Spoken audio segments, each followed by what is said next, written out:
Dünden beri belediye kaç defa aradık, muhtarları aradık ama maalesef yolu açan yok. Bize bakan da yok. Kendi imkanlarımızla çıkartmaya çalışıyoruz. Abi Pizzo Toki 4 gündür yol kapalı. Fen işlerini aradım. 2 tane hastamız var dememe rağmen hiçbir şekilde araç buraya gelmedi. Ana yola geliyorum diyor ama ara yola girmiyorum diyor. Kendi imkanlarımızla yolumuzu açıyoruz.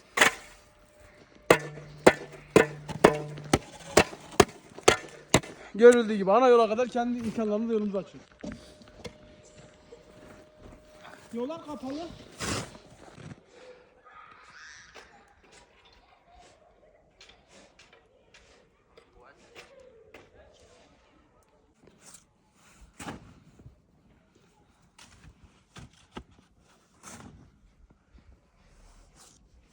Hey, bu haber bak.